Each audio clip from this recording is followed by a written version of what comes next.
number of bank sales and power sales. And we've seen those increase 260% from last August to this August when I just ran the numbers.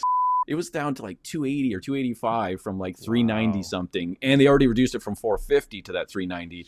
And I was just like, wow, like that's like, so.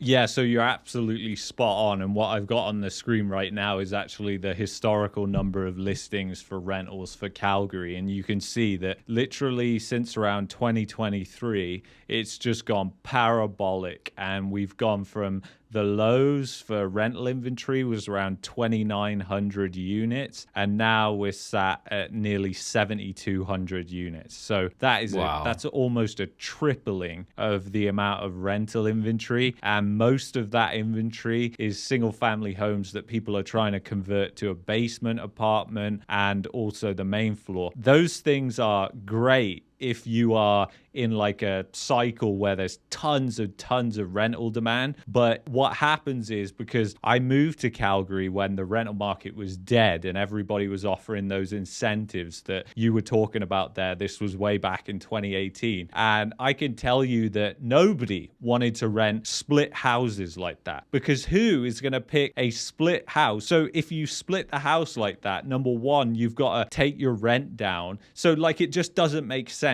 Like if you're putting in a legal suite, the additional cost of doing that, the costs associated around with making it a legal suite, separate furnace, blah, blah, blah. All these additional costs, they don't make sense. And you don't claw it back. Even if you fill it with somebody in the basement and somebody upstairs, you'll never get it back, because you have to reduce the price of the upstairs, and then the basement suite, well, that's going to be harder to rent as well. So I guess people kind of went crazy in Calgary because they saw, oh my God, like I can buy a house for $650,000 and I can split it and rent out the basement. But you bring up this point all the time, John, and I think it is so key, and it's about the basements. So you've said like the amount of basements, it's just an explosion, isn't it? I like, it's hard, you can't gauge properly, but like just from like running like data on the MLS system that I have, and seeing the number of basements, because we can search address and then we can search what the abbreviation is, or the basement, the sub box is, right? And in the Toronto Real Estate Board, I can't do that. I wish, because it's more data. But it's like there's like 25 times more people living in basements, than 10 years ago. Like this is not hard to believe. Like on my street alone, there was like, I used to rent my basement, okay, and it was when I was young and single, and I was new to real estate. I had so that was part of my plan. If I buy this house, I need to, like, the ups and downs in real estate, I need to rent my basement. And it was the worst. Like, I had no privacy. Like, I wouldn't even care. I could get like over double what I used to get for it. You couldn't pay me enough to rent my basement. It's like anymore. Like, my privacy and my peace of mind is like so much more. You'd like hear like people walking, and there's one chanting down there. The one day I go, I think there's just like a cult in my basement, right? It turned out to be a Alcoholic Anonymous meeting or something, right? Oh my so you could hear them chanting the creed or whatever it was. I don't know what it was. And then the other time, like, and then I had somebody with like, I was like, I think he's smoking weed down there, right? And whatever, I don't care if you smoke weed, but I could smell it. And I messaged the guy. He goes, no, man, I just have it open on my coffee table. It's just so good, the stuff. It's like my whole house stunk, right? And I'm like doing real estate from home. Yeah. Or like, and the guy's outside smoking a doobie, and I'm like, yeah, just stop by and drop that contract off back on the paper contract. It's like some dude on the side door. So yeah, no, it's not. It's just, too many people living in too small a space, right? And but again, we're forced to. People don't choose this; they're forced to, but from the cost of living.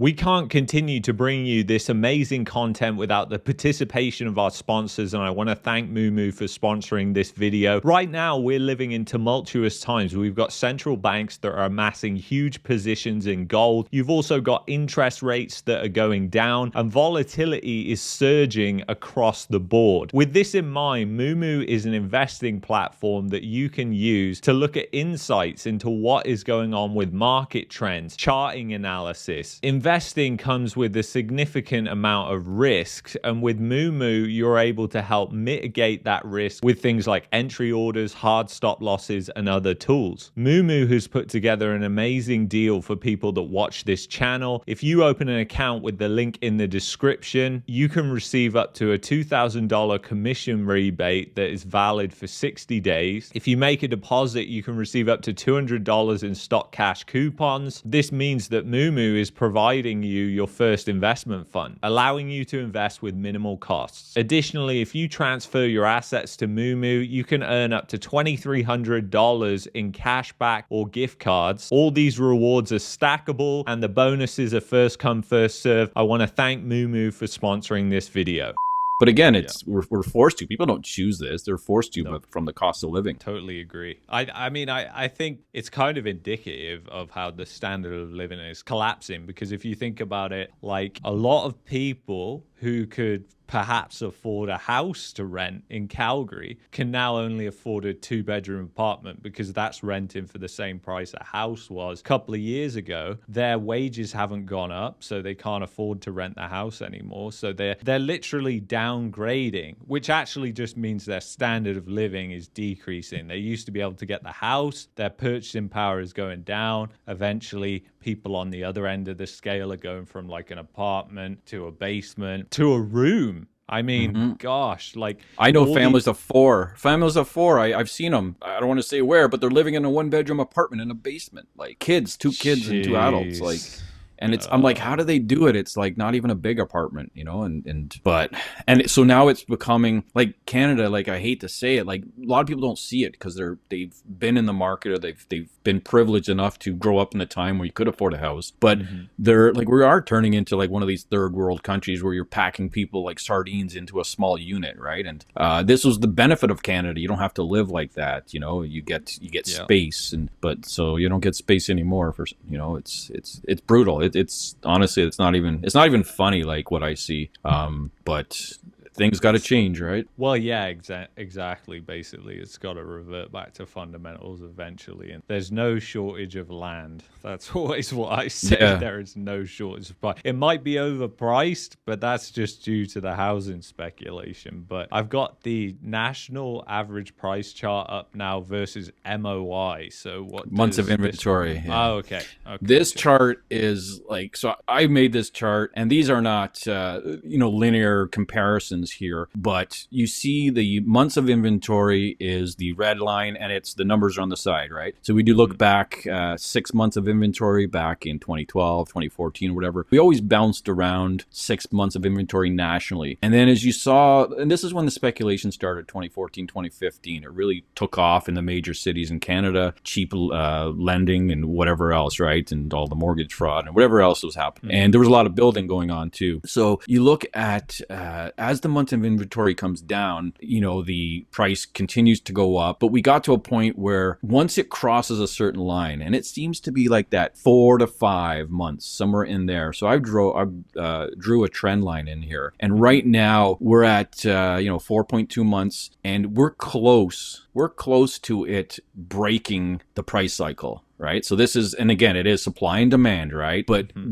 so I drew another yellow line above it, and that is what I predict, that once inventory hits that level, we're going to see some aggressive price movements down, and we're not far away. That's like 4.6 months of inventory. And looking at the historical thing, it's a very major point when back in 2020, when the inventory dropped, the prices took off at 4.2 or 4.3 months. Now, again, this is not linear because we're comparing prices to months of inventory, and there is no direct comparison like that. But you can see there is a direct correlation when it comes to it. So once I've upped it a bit because prices are so high, I probably could have kept it the same, because I think we're very close to the months of inventory where it's not going to be an issue. It's not going to keep prices sustained anymore. And we've seen it bouncing off of just over 4 months of inventory for the last 2 years almost, where it comes back up, it bounces off, and it goes back down with seasons and whatnot. And the price has been doing the same. Once we can get up to like 4.5 months and higher, that's it. The price, it's done for prices. And all it takes, again, is certain cohort of the population or of the homeowners to sell off. And those are the investors. When they can't hang, they've been hanging on, a lot of these investors. When they cannot hang on, and a lot of them bought in 2020, 2021, because if you look at the MLS sales around that time, that was the highest on record. So you have the record, and so they're not in a good position, and they're going to be forced to sell, or the bank's going to be forced to sell them. So again, it's very important, and it is true, supply and demand, right? But supply is the key here. We hit 4.5 or more, it's over, and we're pretty close. Yeah, we're not far away at all. And I think it's so key what you said about being in denial right now, because obviously if you're in denial, you've got a lot of people that are just hanging on and thinking, hey, you know, times are going to be better. And we were talking actually before we started this, and I was saying like, so basically, obviously, when people are in denial, they don't reduce their price. They've got a price in their mind that they want to get for the real estate, and then sales slow down because people don't want to pay that price. Like the actual price that would sell for is much less, and you've sort of got the sellers that are just, they're holding true and strong, and then eventually it gets to a point where they're like, well, now I need to sell it, and it's got to be reduced to that price, because there's always buyers at some price. It's just a case, it's like, if you want to sell something, what price do you want to sell it for? Because I'm sure, John, if somebody lists a house for 300,000 in Niagara Falls, that thing's going to sell right away, and it might even sell over asking. Depends. Depends what kind of house. Honestly, I saw a bank sale. It was a private lender. It was listed. They bought it for like 340 2 years ago. I don't think it was at the peak, but close to and they just sold for $199,000. And then I told somebody like, wow, there must have been like cash involved and blah blah blah. I'm like, it doesn't matter. It still went on MLS at 199. I saw another condo. I had one listed in the same building, and we were watching it because this was a 3-bedroom. I had a 2-bedroom, but it needed work, right? It needed renos, and they dropped the price to like $390 or something, and they ended up selling it for like $280. So I called the agent and I said, look, I'm just reporting back to my seller because I like to do updates to say, look, we need to adjust the price, or we don't need to adjust the price. This is what else has sold in the building or the neighborhood. And so I called the agent just to verify like it wasn't like a mistake inputting the price. And he's like, no, that's the price. And I'm like, damn, like they dropped, like it was down to like 280 or 285 from like 390 something. And they already reduced it from 450 to that 390. Jeez, and I was just like, wow, like that's like, so, and it doesn't take many people to do that, because that sets new precedents, that brings prices down. And yeah, you're right. There's people and buyers, they only can and will pay so much. So we have seen the sellers stand off, right? Or they're like, I'm not selling, I'm not going to take a loss, I can't sell it for that little. But the buyers are literally, they've used up the pool of buyers that can afford to pay the price or close to the price. And now you have these buyers left that are just normal, average Canadians, and they're like, we can't. I don't care what tricks you do, we cannot pay that much. So they're like, usually from what I see, they're over $100,000 apart, probably more. And it's probably like 15 to 20% apart at least. And this is still unaffordable, even if they could do it. But at this point, the buyers will think it's a good deal. At the same time, the sellers are going to think they're getting screwed. And I have a friend that says this: it's not a good deal, or it's not a fair deal unless both sides feel like they're getting screwed. So I love that. I love that. Yeah, that's very. And it's true. It is so true. I love that, actually. No, that's very telling that they're so far apart. Shows you how the narrative is just completely so out of touch with what's really going on the street, because they're like, oh yeah, 25 basis points, going to start moonshotting, and then we have 25 basis points, we have 50 basis points. I'm sure at some point we'll have 100 basis points. Oh yeah. And it'll just keep, and you'll just keep seeing it go down and down and down, and then it's and obviously with some fluctuation, nothing goes down in a straight line. And then it's going to play out exactly like it did last time and the time before, and everyone's going to be sitting there going, can you believe this? I can't believe this. Like, yeah. I'm just and waiting. That's like, yeah. And I'm like, I can believe it. I'm just waiting for the CBC documentary where they're like, nobody would have ever expected this was coming. It is unbelievable. And it's just like, yeah, okay. We saw the fraud, and there's just, I mean, there has to be a massive amount of fraud when home prices explode like 300% more than the income. Well, just look at the the college applications from the international students and whatever, like everything's fraud. It's Yeah, you're there's right. nothing. Yeah, like there's nothing. I don't even know what's going on, but you hear stories and it's like, yeah, like they're told to do this and and do that, and it's all just fraud. Like, come here, pretend you're a student, and then apply for permanent residency or whatever. It's like it was never about the school, right? Nope. It's like this, and I think Canada is just such an easy target for all this because we allow it, and like even with the house prices, the international money laundering, like Canada's the place. Yeah. Hey, you got some money to launder? Go buy a house in Canada. Snow washing, yeah. I remember Yeah. when I heard that the banks, like, because the banks, they have a 90-day rule, right? Where if you're buying a house, it's like 90 days, tell us where the money, like if the money's in your account for 90 days, we're not asking you any questions like No, where just that's have to coming be from. there. Yeah, and you go to any other place in the world, like third world countries even, and try and take $10,000 or more in there, they're going to be going, where did that come from? Show us proof that you got income, employment, all this stuff. It's just... Oh yeah, it's brutal. It is, it is. So I'll go on. So you got the monthly mortgage payment chart now that I got up here, and it's starting to come down.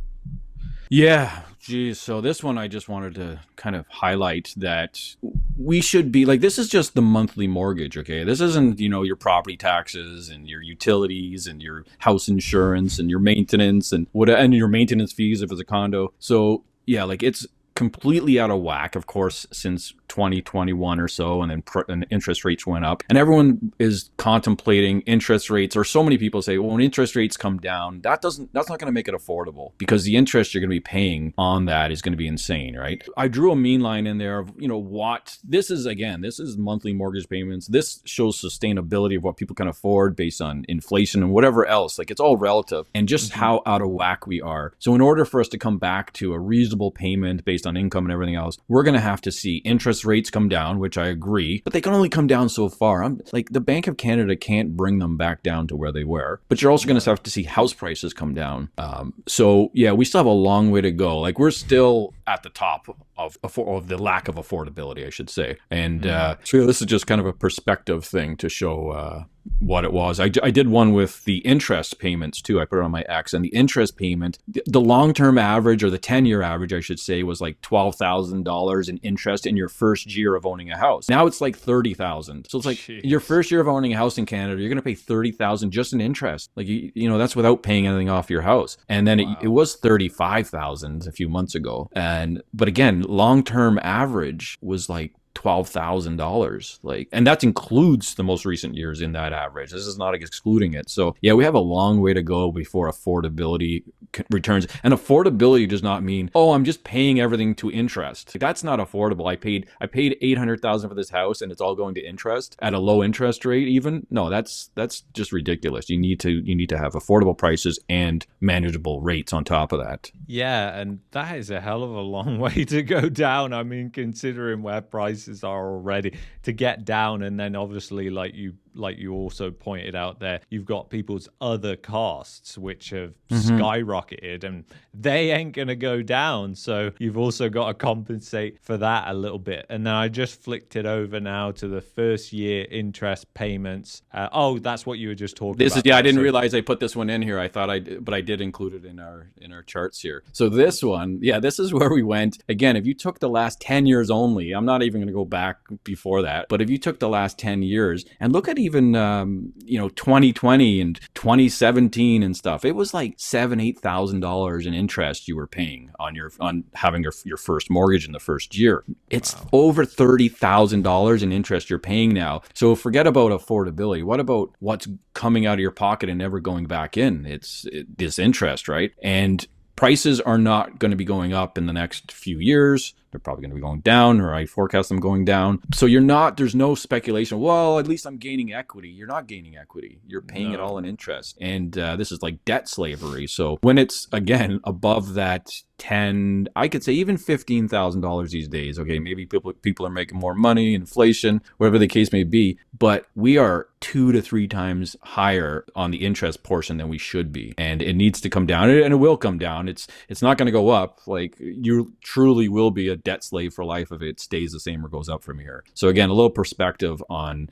forget about what your payment is or what the house payment is, what like most people do. How much interest are you paying? And there's only one way to bring that down, and it's with lower house prices and a combination of lower interest rates. But I think if you had to choose, what would you prefer, a lower house price or lower interest rate? I think most people would choose lower house prices. But many people might not even be able to answer that question though. But this is where we're at, and and this doesn't include interest on credit cards, student debt, and all the rest of it, right? So car payments and whatever. Yeah, you're totally right. And what's happening, by the way, with distressed sales? Are you seeing more and more? I know you mentioned that bank sale. Are you seeing more and more distressed sales now? Yeah, so another chart I just created last week was the number of bank sales and power of sales in the system I have. I have access to the Toronto Real Estate Board and the ITSO 15 board surrounding the GTA. So it's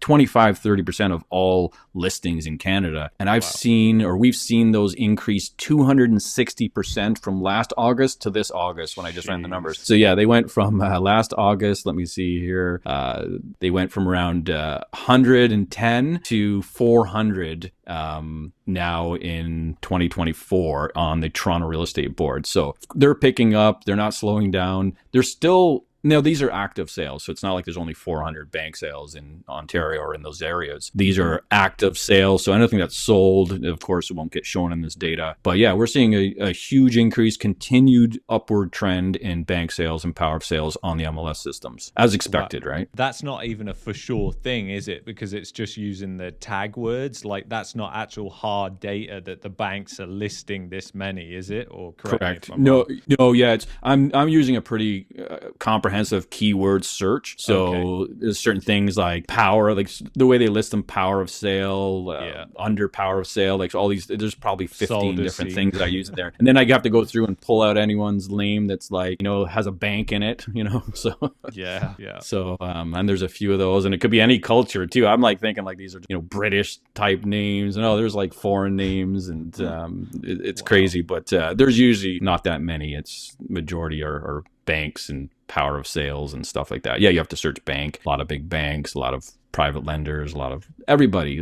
Mortgage insurer, I'm seeing them in there more frequently now. And they cut the price pretty heavily as well. Well, when the mortgage insurer takes it, it's just because it's not a good sign, because the primary lender couldn't recover their money. And of course, they was insured the mortgage, and they have to give it to the, so it's not a good sign for the market, especially seeing bank sales in general are not a good sign. But knowing that the banks couldn't recover their money, and how many ones are not insured that they couldn't recover, right? So you see them sitting on there from the big banks, especially. They can hold out longer than the private lenders a lot of the time. A lot of times the private lenders borrowed funds to give the private money, or they took it out of other areas of investment. So they want to get their money back sooner than the banks would a lot of times for the uninsured products anyway. Yeah, no, that's totally true. So let's go over this last national statistics here. So you've got what's going on here with what the CREA is saying. So this is the most recent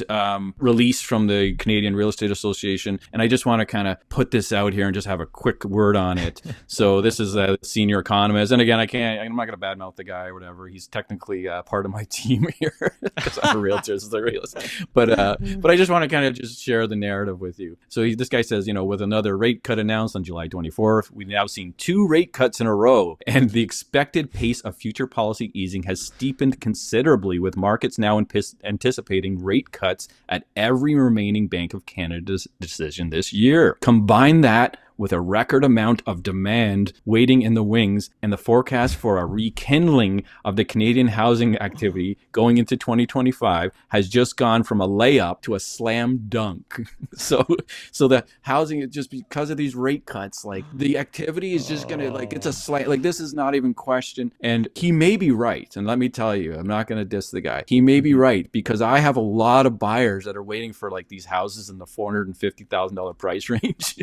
And if the if the prices drop that quick, maybe he just didn't tell us the rest of the information here in this, right? If the house prices drop that quick and that much, there will be an explosion of activity, because I have tons of buyers ready to buy right now at 25% off current values. So, but I don't think at these prices you're going to see a slam dunk in activity or increased activity in sales in 2025, because we're not seeing it now, and we're not going to see it then. And again, if the economy is that good, then the Bank of Canada is not going to be dropping interest rates, right? So yeah, I totally agree. I just put the unemployment rate on there, and obviously that's gone up a lot in 2024. And obviously I think that's going to be what's really going to start offsetting these rate cuts and whatever price increases. And then that affects sentiment more than anything. If your friends are getting unemployed, if your friend or family members got unemployed, that's going to affect your sentiment even more. You're going to become more risk off and take a step back. And like you said, which was really key earlier, you'll know when to buy because you won't want to buy. And everybody else will be telling you don't buy. But anyway, John, I want to thank you so much for coming on. Check out the links in the description with the link to John's channel. He posts amazing videos, data-driven guy. Have you got any wise words that you want to leave us with here? yeah, I guess I would say be careful, buyers, and this is to the buyers. I'm not going to talk about the sellers this time, but be careful with the FOMO that's being spread. It's still being spread unbelievably. Less of it, but it's still out there. And it's kind of like the boy that cried wolf at this point, where they keep telling you, you're never going to be able to afford a house if you don't buy now. And they've been saying this, well, even since 2021, 2022. It hasn't happened. Prices haven't gone up. They've been flat at best. And if you had a bought, you would have been break even at best. So yeah, just be careful. Don't buy into the FOMO. Have a grounded conversation. If your agent's not giving you a grounded conversation, is now the right time for you, and maybe giving you a little pushback if you're trying to overextend yourself. These are the signs you should be looking for, not the FOMO signals of, well, the interest rates are going to keep coming down and prices are going to go up. I personally would be looking for a new agent if that was the story coming out of their mouths. Yeah. Now I got to go. Now I got to go show an overpriced house to some buyers, but my buyers know it's overpriced. So we're all, it's all good. At least you're educating them, and that's the main thing. Yeah. Well, thank you so much, John. Everybody, again, check out John's channel. This is the end of part 2. If you want to check out Moomoo, who's the sponsor of today's video, then do so. Links are in the description. And if you wanted to see this in full and not in the 2-part series, then you can go to the podcast channel, which will also be linked below, where you can get access to this video in full when they come out. I will see you guys in the next one.